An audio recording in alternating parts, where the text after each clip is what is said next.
So just to start with, the videos that we are creating with this group is actually geared towards guide age girls, which is 9 to 12 years, or 9 to 11 years old.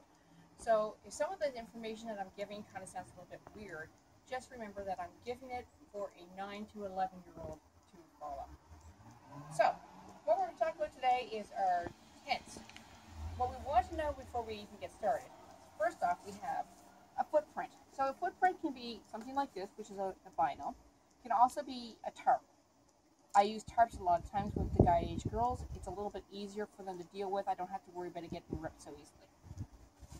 Over top of that is our lovely tent. This particular tent has a vinyl flooring, not the tarp flooring. So it's really important in a tent like this that we don't have anything with wheels. Anything with wheels will just, the wheel runs across it, it's going to rip up the bottom of your tent. So it's really important to be careful what we put inside the tent. And I'm not sure what tents we're always going to have. Sometimes we're going to have the regular floor. Sometimes we're going to have tarp floor. So it's always a safe bet, don't bring wheels to camp. The other things that you have with your tent before you even get started, and you want to make sure you have everything you need before you get started, is, in this particular case, we have a small flagpole. This one has got a different system for poles. It's all interconnected. It's a little different. Usually you'll have long poles, one going this way, one going this way. But every tent is different. I've done tents that have 5 poles. I've had tents that have 7 poles, and I've had tents with 2, or in this particular case, one really weird octopus kind of thing. The other thing that you need to have is your tent pegs. Now we've got this partially pegged down already. But these ones here, these are really cool. They come with lights. I didn't know this existed before today. You can also get aluminum ones, but bear in mind, the thinner aluminum ones will bend easier. And with guide age girls, they have a tendency to whack their hammer all over the place. And so they tend to bend pretty easily. So these are a really good sturdy one. They're not going to break too easily. You really have to work on breaking these. When you put a peg in, by the way, you're going to go on an angle, going in towards your tent. Never going like this, out towards. Because if you do this, your rope is going to slip right off in a high wind, and that's it for your tent. You're flying away. Or at least part of your tent is flying away. Other important things to note. We have a peg bag. The peg bag,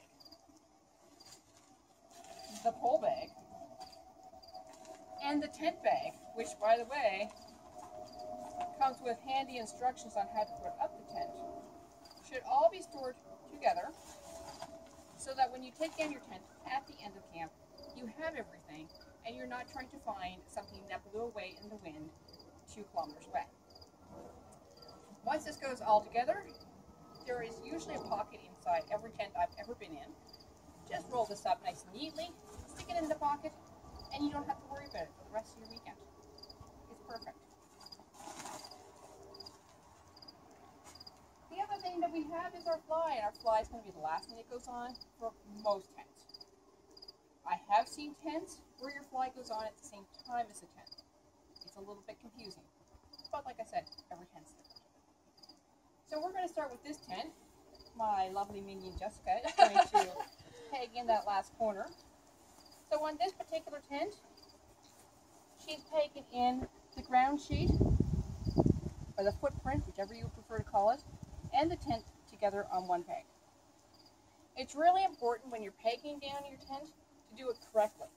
If you don't do it correctly, you're going to have pegs sticking out of the ground that are going to be a hazard to trip on. You're going to have your tent blowing around in the wind.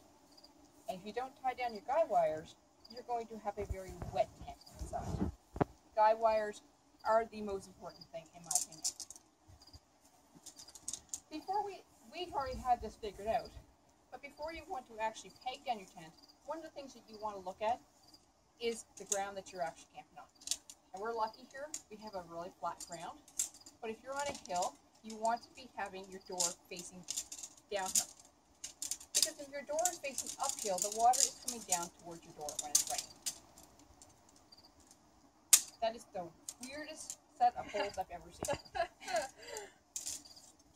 You also want to consider the layout of your whole camp. You don't really want your door opening up into the woods. You want it opening up into a field. You also don't want your tent going too close to a fire unless you really want to burn your tent down and have a whole bunch of holes in it. Tents are really fragile, so we want to be careful with them. One of the ways we're careful with them is we do not put shoes on tents. We don't even put our shoes in the tents. We take our shoes off outside, we leave them in the vestibule, and we go inside. Now, if we have no area outside the tent because you don't have a good fly to put your shoes, my suggestion would be to put a small tarp inside, just cut up a tarp, to put the shoes on so they're not on the tent floor. All right.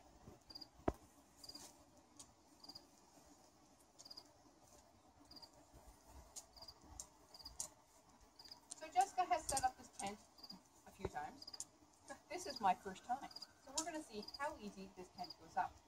Jessica, would you like to explain how you're going to set up your... So for this tent, you want to take the red poles and put it with the every red thing, like the little Like washer. these? Yep. And everything that's red goes with red. Everything that's gray goes with the gray pole. So first we're going to take the red pole. Mm-hmm. And we're going to put it in both the tent ring and the footprint. Okay. Now we're going to go over to the gray, and we're going to do the same thing. It should be noted that putting up a tent is not a one-person job. It can be done. I've done it. But it's not a one-person job generally. And when working with kids that are 9 to 11, it's more like a 5 to 6 person job. But as you can see, we can do this one pretty easy with just 2 people. Now we're going to take the clips and match them with the colors.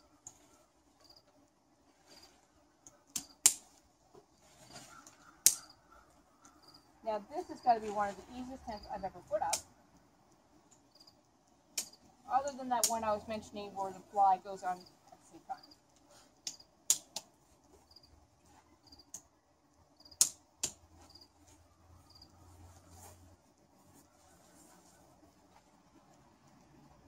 Again, the whole time we're making sure we do not step on the tent because we don't want to damage the fragile tent.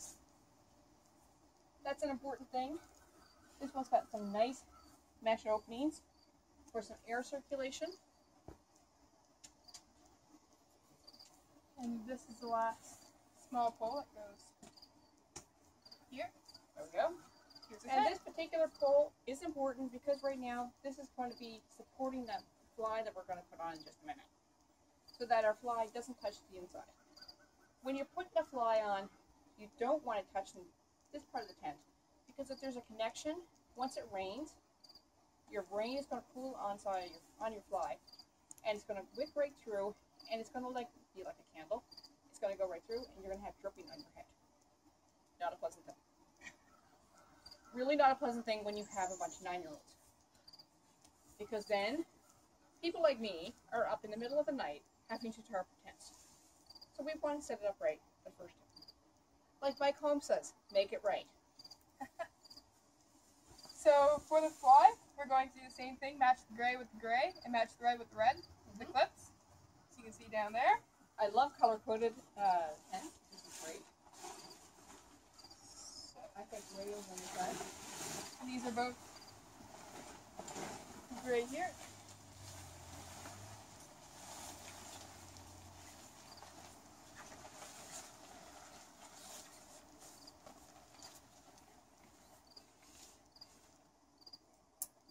So I advise not to tighten your fly until you've got all your clips on, so that you can give it a nice even tightening.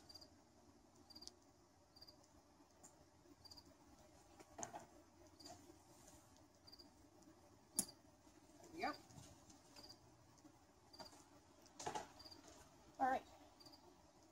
have our guy wires. And our tent door.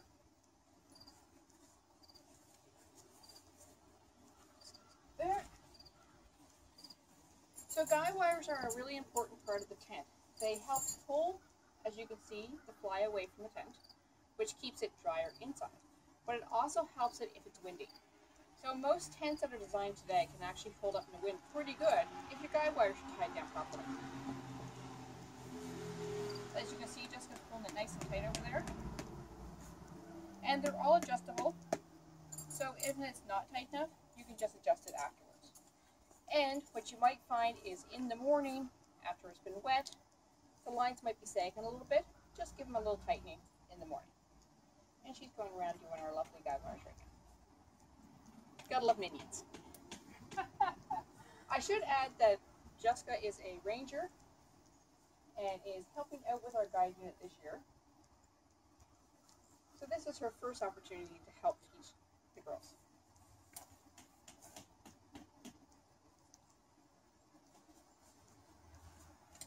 That's from there.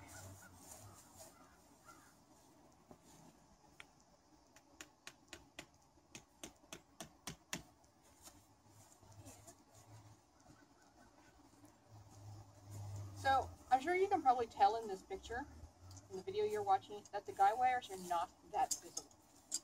So this is one of the reasons we do not allow the kids to run around tents.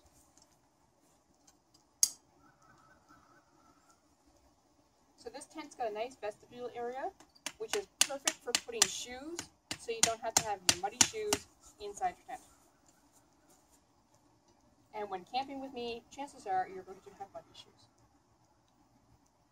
And if you don't, you're not having enough fun.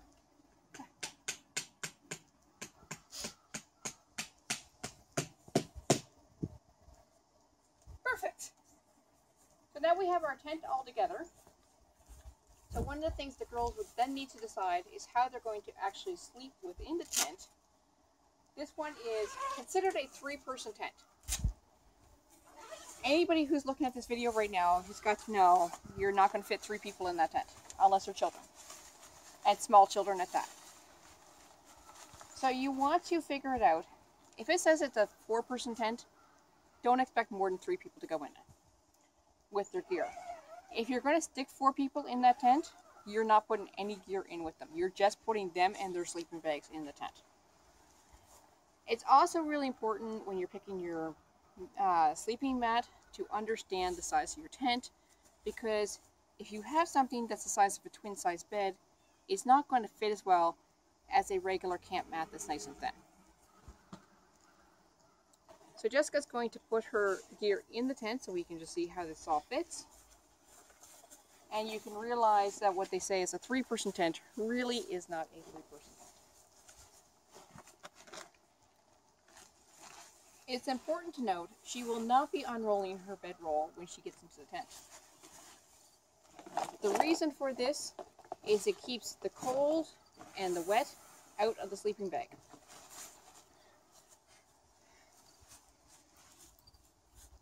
And if you have to get up in the middle of the night and think you're going to be out of your sleeping bag for a while, roll it back up and just loosely wrap the tarp around it. That keeps the moisture off of it. I have seen leaders who have forgotten to do that and then had too cold of a sleeping bag to get back into it because it's too cold and wet. So we are completed with our lovely tent here. In a couple of weeks, we'll be doing this with a whole bunch of 9 to 11-year-old kids, and it's going to go great.